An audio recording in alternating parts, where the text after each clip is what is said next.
감사합니다. 우리 성가대가 안 보고 하는 것이 쉬운 일이 아닌데 아주 은혜로운 찬양 감사드립니다. 오늘은 질서 있는 삶을 위하여 이런 제목으로 같이 한번 말씀을 나누려고 합니다. 제가 청년 시절에 연극을 본 내용인데요. 하늘에서 마귀들의 회의가 열렸습니다. 그 연극의 그 주제가 무엇이냐면 어떻게 하면은 신앙생활하는 사람들이 하나님으로부터 멀어지게 해서 결국 불신자로 만들 수 있을까? 이러한 것을 가지고 하늘나라에서 마귀들이 회의를 합니다. 첫 번째 마귀가 이렇게 이야기합니다.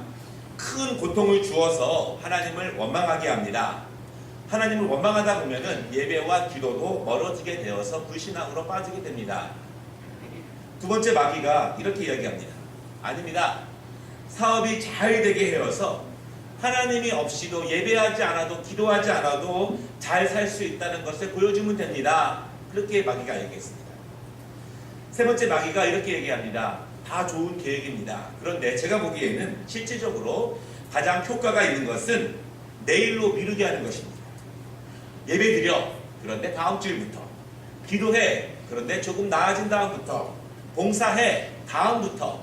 하긴 해야 하는데 조금씩 미루게만 하게 되면 결국 미루는 습관을 가지고 하나님을 멀어지게 됩니다. 결국 하나님을 떠나게 됩니다. 그런 주제였습니다. 우리가 요즘 매 주일마다 말씀을 나누고 있는 것이 무엇이냐면 변화되고 거듭난 그리스도인들은 그렇지 않은 사람들과 어떻게 다른 삶을 사는가. 하나님을 주님으로 모신 사람들 그리고 말씀을 중심으로 사는 사람들은 그렇지 않은 사람들과 우리의 삶 속에서 실생활 속에서 구체적으로 어떻게 다른가 그 다른 삶에 대해서 함께 말씀을 나누고 있습니다. 어떤 분들은요 예수님을 믿지만 예수님을 믿는다는 것이 구체적으로 무엇인지를 잘 모르는 분도 있습니다. 예수의 생명이 내 안에 있으면 나를 주관하면 나에게 어떻게 일하시고 나와 어떠한 상관이 있는지 내 삶이 어떻게 달라지는지 분명하게 모르는 분들이 있습니다. 변화된 예수의 제자들, 그리스도인들은 어떻게 살아가야 되는지에 대해서 모르는 분들이 계십니다. 여러분, 예수의 능력은, 예수의 생명은 우리에게 영적으로만 주시는 은혜가 아니라 감정적으로만 뭉클하게 주시는 것이 아니라 실제적인 우리의 삶 가운데서 은혜와 변화와 능력을 주시는 것을 여러분 믿으시기를 바랍니다. 믿으십니까? 믿으셔야 합니다. 하나님께서 이스라엘 백성들에게 그들을 선택하시고 그들에게 은혜를 주셨습니다. 그들이 제사를 드릴 때마다 하나님의 은혜를 주신다고 하는 것은 감정적으로만 충만해지는 것이 아닙니다. 영적으로만 구원받는 것이 아닙니다. 그들은 하나님의 은혜를 받고 하나님이 그들과 함께 하신다는 것을 믿고 전쟁에 나가서 승리했습니다.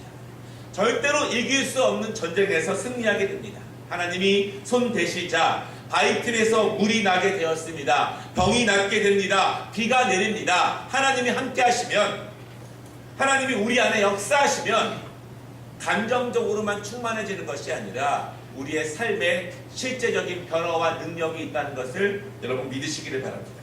그것을 믿어야 합니다. 믿는 자들에게 능력이 나타납니다. 예수를 믿으면 그 생명이 내 안에 있으면 주님을 내 주님으로 모시고 하나님의 말씀에 순종하면 우리들은 삶의 자세가 달라지게 됩니다. 생각이 변화되게 됩니다. 마음도 변화되게 되고 언어의 습관도 달라지게 되고 일하는 자세가 달라지게 됩니다. 그래서 우리는 능력을 갖게 되는 것입니다. 예수를 믿는데 삶의 스타일은 그대로입니다. 자기 패턴대로 예수를 믿습니다. 하나님 중심으로 믿는 것이 아니라 내 스타일대로 내 주관대로 하나님을 믿는 사람들도 있습니다. 나쁜 습관도 여전히 그대로 있습니다. 자기가 고쳐야 될 것들 하나님 믿기 전에 있었던 그 모습들 초신자일 때 믿었던 그 모습들이 그대로 있습니다. 여러분 그렇다면 하나님을 믿는지는 몰라도 하나님께서 우리를 온전히 다스려 주시고 온전히 역사하시는 것은 아닙니다. 교회를 다니는 사람이 있습니다. 그러나 능력이 없습니다. 왜냐하면 성령께서 역사하시지 않기 때문입니다. 내 생각과 내 결정과 내 삶에 있어서 내 직장생활과 가정생활에 있어서 교회 생활에 있어서 순종하는 것에 대해서 성령님이 나에게 역사하지 않는 거예요. 판단은 내가 합니다. 결정도 내가 합니다. 예배에 집중하라고 말씀을 드리는데 순종해야 합니다. 결정을 내가 하고 판단도 내가 합니다. 하나님을 제대로 믿으면 성령님께서 나를 온전히 주관하시면 여러분 분명히 변화됩니다. 왜냐하면 성령님께서는요 끊임없이 내 마음에 정결하지 않은 것들을 내 삶에서 벗어나게 밀어내십니다. 말씀에 어긋난 것들, 이웃과의 관계에서 망치는 것들, 나의 죄의 모습들을 성령께서 끊임없이 감동 주시고 말씀하시고 내 중심으로부터 멀어지게 성령님은 계속 나에게 지도하시고 알려주시기 때문에 성령님이 온전히 주관하시는 사람은 점점 그의 생각과 삶의 모습이 변화된다는 것을 여러분 믿으시기를 바랍니다.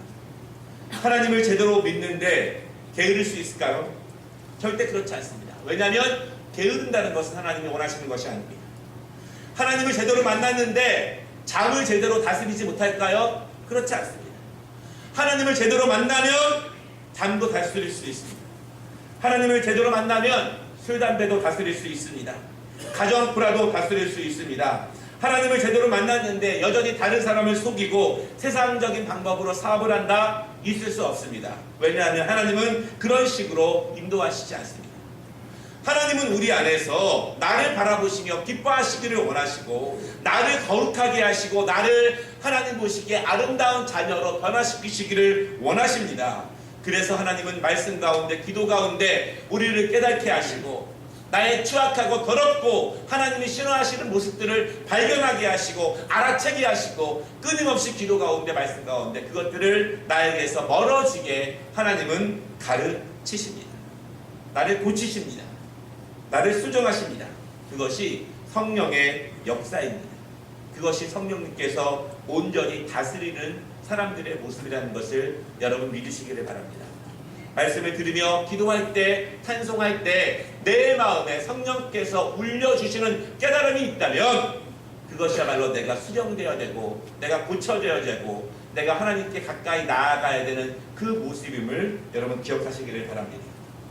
오늘 바울이 새롭게 그리스도인이 된 데살로니가 성도들에게 말씀을 전하고 있습니다. 그런데 아주 강하게 이야기합니다. 6절 말씀을 보니까 바울이 뭐라고 말하냐면 우리 주 예수 그리스도의 이름으로 너희를 명하노니 이렇게 시작합니다. 명령한다는 것입니다. 강한 것입니다. 하나님의 뜻이기 때문에 명령합니다. 예수를 믿으면 그리스도인이 되면 이렇게 해야 한다. 이렇게 강하게 명령을 하고 있습니다. 제가 명령이라고 말씀을 드렸습니다. 이 명령은요 군사적인 단어입니다. 군대에 가면 내가 하기 싫어도 해야 합니다.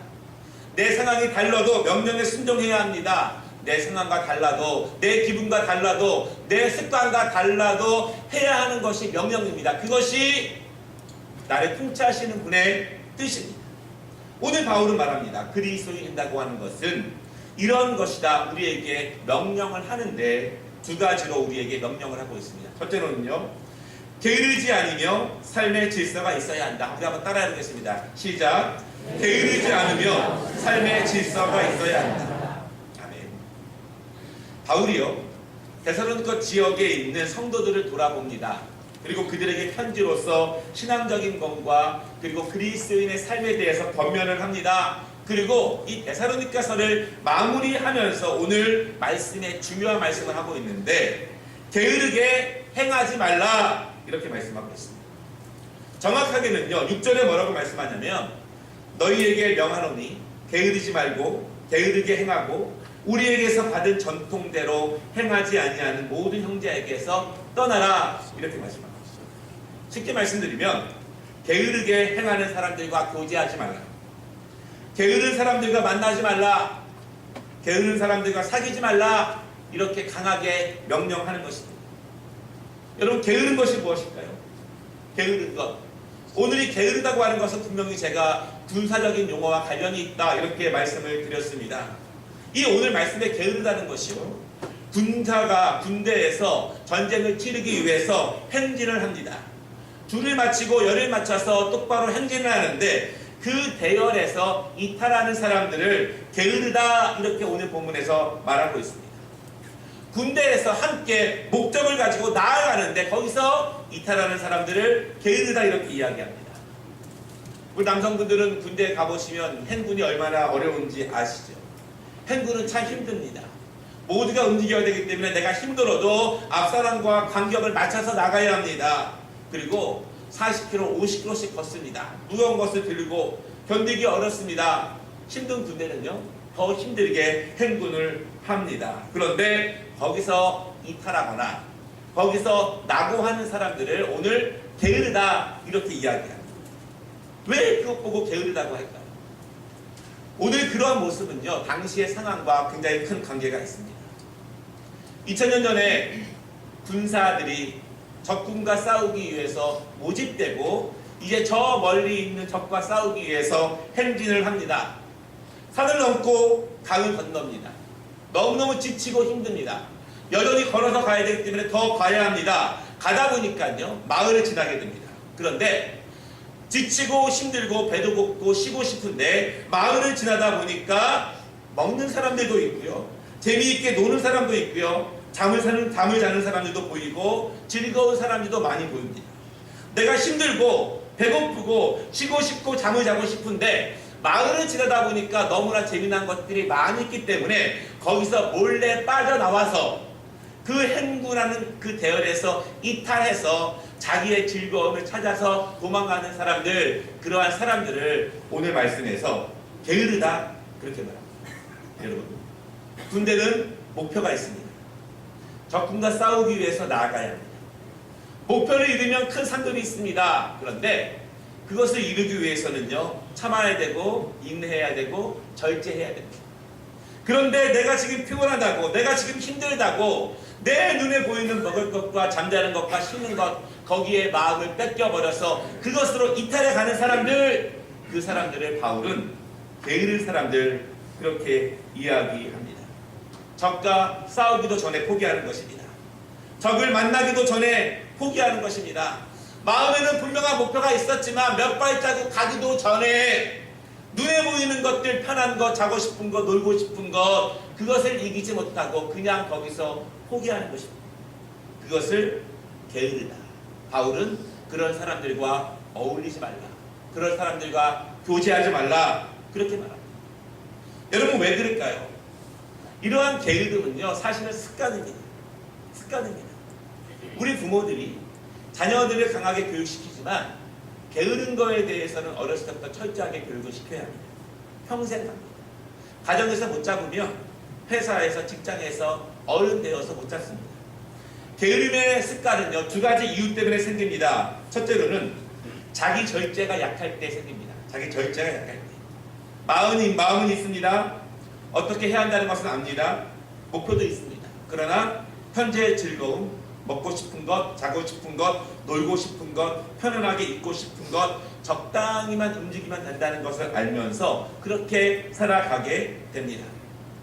목표는 있지만 현재의 즐거움을 자제하지 못합니다. 목표는 있지만 현재의 편안함을 자제하지 못합니다. 미래보다는 현재의 즐거움에 더 많은 힘을 기울이게 됩니다. 그런 사람들이 게으름을 습관처럼 가지게 됩니다. 여러분, 우리나라에서도요, 또 외국에서도 이런 연구들이 많이 있습니다. 어린아이들, 초등학교 아이들을 이제 한 자리에, 의자에 10분 동안 앉아 있을 수 있느냐 없느냐를 테스트합니다. 여기서 10분 동안 자리에 아무것도 하지 말고 움직이지 말고 앉아 있어 보아라. 이게 뭐냐면 자기 절제 능력이에요. 어떠한 목표가 있었을 때 절제할 수 있느냐, 인내할 수 있느냐, 내 본능을 누릴 수 있느냐, 억압할 수 있느냐, 이런 훈련입니다. 여러분, 그런데요, 이것을 30년, 40년 우리나라와 미국에서도 하는데 자기 절제력이 강한 사람들이 집중력이 강해집니다. 그리고 더 아름다운 미래를 거의 보장하게 됩니다. 공부도 더 잘합니다. 왜냐하면 목표가 있다면 움직이고 싶은 것, 꾸물거리고 싶은 것, 지금 내 마음에서 동하는 것들을 절제할 수 있는 능력이 되기 때문입니다. 또 우리 이런 것도 있습니다. 어린아이들에게요, 이렇게 얘기합니다.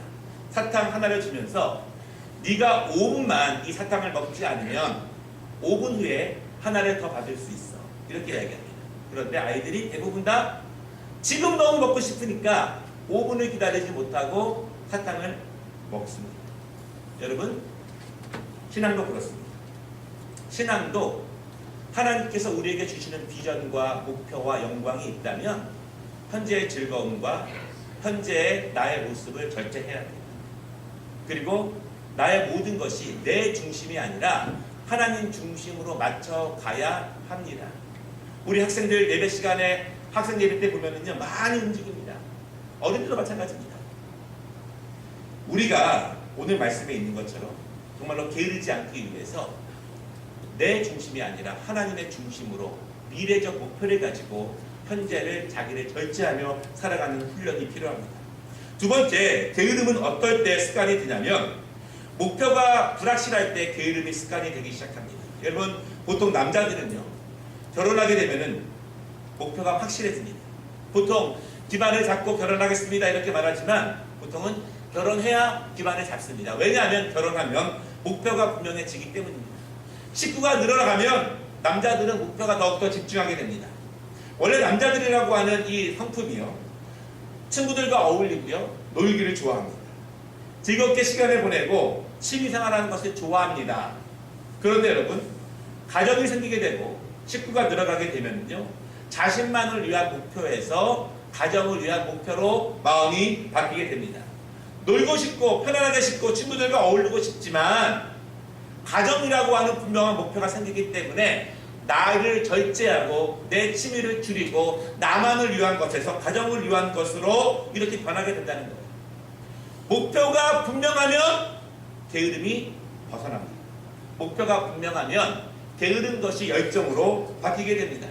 여러분 누구라도 그렇습니다. 학생들도 그렇습니다. 예를 들어서 운동선수가 되고 싶다, 가수가 되고 싶다, 연예인이 되고 싶다, 목표가 분명해지면 연습합니다. 훈련합니다. 노력합니다. 계속 트레이닝을 합니다. 목표가 분명해지면 바뀌지만 목표가 분명해지지 않으면 여전히 그 게으름의 습성을 바꾸기가 어렵습니다. 어떤 분이 이렇게 이야기합니다. 학생들도 그렇게 이야기해요. 목표가 없습니다. 특별한 계획이 없습니다. 어떻게 해야 될까요? 자녀들에게 어떻게 건면해야 될까요? 어떻게 인도해야 될까요? 여러분 성령님을 만나야 한다는 것을 믿으시기를 바랍니다. 너무 뻔한 대답 같지만 가장 정확한 대답입니다. 목표가 없으면 성령님을 만나야 목표가 생깁니다. 하나님은 우리의 인생을 주관하십니다. 하나님은 우리를 통해서 영광 받으시기를 원하십니다. 우리 각 개인에 대한 계획이 하나님은 갖고 계십니다. 우리는 모르지만 하나님을 인격적으로 만나고 하나님을 나의 주인 삼으시면 하나님이 나를 어디에 쓰실 것인지 나를 통해서 어떠한 영광을 받으실 것인지 하나님이 알려주십니다. 그것이 우리의 목표가 됩니다. 우리의 재능대로 우리의 은사대로 하나님을 만나면 하나님께서 우리에게 우리를 통해서 영광 받으실 하나님의 뜻을 알려주신다는 것을 여러분 믿으시기를 바랍니다. 우리 어린 학생들, 어른들, 노인들도 여전히 하나님이 나를 통해서 어디에로 영광 받으시기를 모르신다면 기도하시기를 바랍니다. 새벽에 기도하시고 엘리야 기도에 기도하십시오. 간절히 기도하면 우리의 분명한 목표가 생깁니다. 목표가 생기면 뚜렷한 목표를 가지고 하나님께 나아갈 수 있음을 여러분 믿으시기를 바랍니다. 바울은 말합니다. 그리스도인들은 게으르지 말아야 한다. 성령님이 주관하시는 사람은 하나님이 주인 되시는 사람은 게으르지 않는다. 하나님을 온전히 섬기는 사람은 게으르지 않는다. 만약 게으르다면 그 사람과 교제하지 말라. 왜냐하면 그것은 그리스도인의 모습이 아니기 때문이다. 그렇게 말합니다. 오늘 두 번째로 바울이 이렇게 말하는 것이 있습니다. 무질서한 것은 하나님의 가르침이 아닙니다. 우리 함께 같이 읽어보겠습니다. 무질서한 것은 하나님의 가르침이 아닙니다. 게으르다고 말씀을 드렸는데요. 본문의 정확한 뜻은요. 7절에 있는 무질서함이라고 하는 것이 보다 더 정확한 뜻입니다. 군대에서 행군하다가 목표를 가지고 나아가다가 거기서 이탈하는 사람들, 그 사람들에 대해서 바울은 7절에서 무질서하다 그렇게 말합니다. 정확하게 이야기하면 무질서한 사람들을 떠나라, 무질서한 것들을 경계하라 그렇게 말하는 겁니다. 그러면서 8절 이하부터 어떤 것이 무질서한가에 대해서 예를 들고 있는데요. 구체적으로 뭐라고 말하고 있냐면 일하지 않고 먹는 사람들, 이런 사람들을 바울은 무질서한 사람들이다 이렇게 이야기합니다. 이러한 사람들이 이 데살로니가 교회에 많다고 이야기합니다. 그래서 교회에 문제가 생깁니다. 가정에 문제가 생깁니다. 여러분, 왜 일하지 않을까요? 오늘 데살로니가 교회에 있는 사람들이 왜 일하지 않을까요? 중요한 이유가 있습니다. 사실은 이들이 일하지 않는 이유는 그들의 신앙적인 문제와 관련이 있습니다. 여러분, 오늘 이 데살로니가 교회에 있는 사람은요, 여전히 예수님이 돌아가시고 부활하시고 승천하신 것들을 목격한 사람들이 여전히 살아있던 사람들입니다. 초대교회 교회 성도들이 믿고 있는 것이 무엇이었냐면, 예수님이 하늘로 올라가시면서 내가 지금 하늘로 올라가는 것을 너희가 본 것처럼 다시 내려올 것을 본 사람도 있을 것이다, 이렇게 말씀하셨습니다. 그래서 당시 초대교회 사람들은요, 이제 예수님 금방 오실 거야, 지금 내가 힘들어도 박해를 당해도 조금만 인내하면 예수님 금방 오실 거야, 이렇게 믿음을 가졌습니다. 그 중에 일부는요, 이렇게 말합니다. 이제 우리 일할 필요 없어. 우리는 그냥 가만히 있어도 돼. 주님이 오시면 주님이 모든 것을 다 해결해 주실 거야. 우리는 예배당에서 기도만 열심히 하면, 예배만 열심히 드리면 주님이 모든 것 다 해결해 주시러 오실 거야. 이렇게 낙관론적인 신앙을 가진 사람들이 있었습니다. 이들은 일하지 않습니다. 교회에만 머물러 있습니다. 기도만 합니다. 일하지 않습니다. 그러다 보니까 가정에 문제가 생기고 교회가 점점 문제가 생깁니다. 여러분, 지금 어떤지 모르겠지만 얼마 전까지만 해도 교회에 이런 단어가 있었습니다. 거룩한 백수. 그렇죠? 신앙생활은 잘합니다. 교회에서 모범적이에요. 그런데 직장생활을 못해요. 한 군데 가면 몇 개월을 넘기지 못합니다. 사회생활을 잘 못해요. 교회에서는 훌륭한데 밖에서는 정말 아무것도 못하는 사람들을 일컬어서 거룩한 백수다. 그런 사람들이 여러분 신학교에 많이 갔습니다. 그렇죠? 여러분 신학교 간다고 다 되는 거 아니에요. 제가 신학교 입학할 때 100명이 입학했는데 지금 목회하는 사람은 5명이 채 되지 않습니다. 어디를 가도 분명하게 가지 않으면 아무것도 되기가 어렵습니다. 바울은 명령합니다. 게으르지 말라. 무질서하지 말라. 성령께서 인도하는 사람은, 진정한 그리스도인들은 질서 있게 생활한다. 여러분 믿으십니까? 하나님이 주관하시면 질서 있게 생활합니다. 시간을 잘 지키고 약속을 잘 지킵니다. 맡은 일을 잘합니다. 남에게 신뢰를 줍니다. 성령님이 인도하시는 사람은 절제를 잘합니다. 미래를 위해서 현재의 즐거움을 절제하고 미래를 체계적으로 준비하는 사람입니다. 이것이 그리스도인된 하나님을 주님으로 모시고 있는 사람들에 대한 바울의 명령입니다. 오늘 6절 말씀에 보니까요, 게으르고 무질서한 사람들에 대해서 바울이 뭐라고 말하고 있냐면, 우리에게서 받은 전통대로 행하지 않는 사람들, 그렇게 말합니다. 옛날 성경에는요, 유산, 그렇게 말했습니다. 다시 말하면 왜 게으르냐, 왜 무질서하느냐, 이 사람들은 하나님이 우리에게 주신 전통적인 가르침을 믿지 않고 따르지 않는 사람들이다, 그렇게 말하고 있습니다. 여러분, 그렇다면요, 전통적인 가르침이 무엇입니까? 창세기 3장 17절과 19절인데요 자막을 보시고 제가 한번 읽어드리겠습니다. 아담에게 이르시되 내가 내 아내의 말을 듣고 내가 내게 먹지 말라 한 나무의 열매를 먹었은즉 땅은 너로 말미암아 저주를 받고 너는 내 평생에 수고하여야 그 소산을 먹으리라. 땅이 내게 가시던 풀과 엉겅퀴를 낼 것이라. 내가 먹을 것은 밭의 채소인즉 내가 흙으로 돌아갈 때까지 얼굴에 땀을 흘려야 먹을 것을 먹으리니 내가 그것에서 취함을 입었습니다. 너는 흙이니 흙으로 돌아갈 것이니라 하시니라. 여기에 중요한 것은요, 열심히 일하라, 최선을 다해서 노동하라, 가정을 위해서 최선을 다해서 땀을 흘려라. 이것이 신성한 것이고 하나님의 뜻이고 창조의 질서이고 성령께서 우리를 인도하시는 하나님의 뜻이라고 말씀하고 있습니다. 여러분, 기독교 복음은요, 열심을 만들어냅니다. 직업의 열심입니다. 학업의 열심입니다. 맡겨진 일의 열심입니다. 재능은 부족할 수 있습니다. 공부 못할 수 있습니다. 그러나 열심히 안 하는 것은 죄입니다. 열심히 안 하는 것은 하나님의 창조 명령에 대한 반역입니다. 우리는 내가 맡겨진 그것 가지고 하나님의 뜻 가운데에서 최선을 다하고 열심 있게 나아가야 합니다. 바울이 말합니다. 너희가 그리스도를 모셨으면 하나님의 사람이 되었으면 이제 무질서한 모든 것을 버리라. 시간을 관리하지 못하고 절제하지 못하고 미래에 대한 꿈만 있지 현재 최선을 다하지 않는 그 모습을 버리라. 이것이 하나님의 명령이다. 그렇게 말씀하고 있습니다. 말씀을 마치겠습니다. 여러분, 무질서의 반대말이 무엇일까요? 무질서의 반대말은 뜻을 정하는 것입니다. 예수를 만나면 뜻을 정하게 됩니다. 성령님이 나를 주관하시면 내 가정에서 뜻이 새로워집니다. 내가 직장 생활하는 뜻이 새로워집니다. 내가 공부하는 뜻이 새로워집니다. 하나님을 제대로 만나면 뜻을 정하게 됩니다. 지각하지 않습니다. 규칙적으로 살아갑니다. 미래에 대한 목표를 가지고 현재를 절제하며 인내하며 질서 있게 살아갑니다. 바라기는 여러분, 신앙생활도 뜻을 정해야 합니다. 신앙생활도 질서 있게 해야 됩니다. 신앙생활도 부지런하게 해야 합니다. 기도회, 성경 공부, 교회 행사 열심히 참석하면서 나아가야 합니다. 왜 합니까?